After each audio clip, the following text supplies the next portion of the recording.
ভাবে সবজি পোলাও। তার জন্য লাগছে পনির, গাজর, পটল, আলু, বাসমতি রাইস, শুকনো লঙ্কা, তেজপাতা, জিরে অ্যান্ড গোটা গরম মশলা।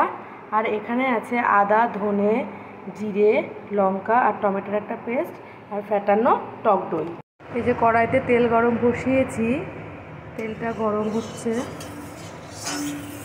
সবজি আমি দিয়ে দিই, দিয়ে আমি এর মধ্যে কিছুটা পরিমাণে হলুদ দিয়ে দেব, কিছুটা লবণ দিয়ে দেব, দিয়ে আমি এটাকে ভালোভাবে ভেজে নেব। এই যে সবজিটা এখন ভাজা হয়ে গেছে, আমি সবজিটাকে এখন তুলে নেব। আমি আস্তে আস্তে করে সবজিটাকে তুলে দিচ্ছি। সবজিটা ভাজা হয়ে গেছে, এবার পনিরটাকে ভেজে নেব।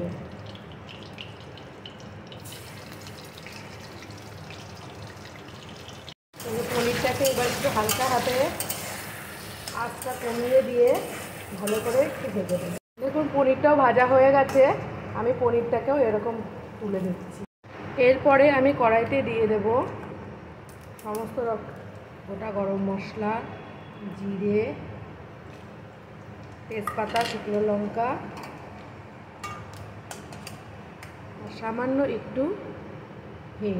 মশলাগুলো ভালো করে ভাজা হয়ে গেছে, এবার আমি এই মশলার পেস্টটা দিয়ে দেবো।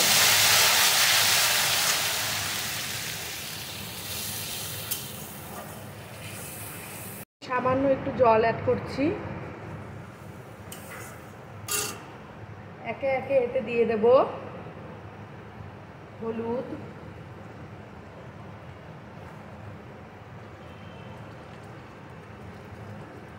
লবণ,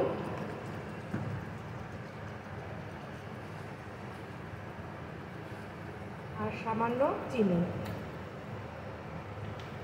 দিয়ে এটাকে ভালো করে কষিয়ে দেব কাশ্মীরি লঙ্কার গুঁড়ো। মশলাটা তেল ছাড়তে শুরু করেছে, এবার আমি এর মধ্যে ফ্যাটানো টক দইটাকেও দিয়ে দেবো। মশলাটা কষানো হয়ে গেছে, আমি এবার এর মধ্যে সমস্ত সবজি এবং পনির সব কিছু দিয়ে আর চালটাও দিয়ে দিচ্ছি। চালটা আমি আগে থেকেই ধুয়ে রেখেছি, ধুয়ে জল ঝরিয়ে রেখেছি। চালটা এর মধ্যে দিয়ে দিই।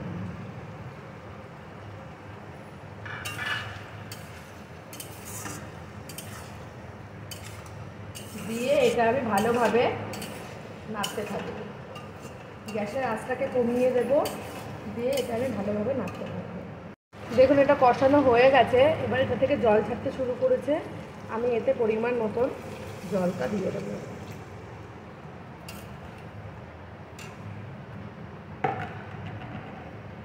পোলাওটা প্রায় হয়ে এসেছে, আমি সামান্য একটু এতে গরম মশলা দিয়ে দেবো।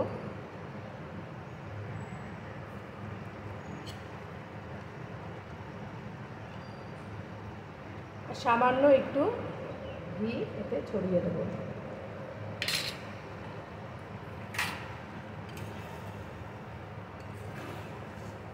হালকা হাতে এটাকে নেড়ে গ্যাসটা একদম কমিয়ে এটাকে আমি রেখে দেবো।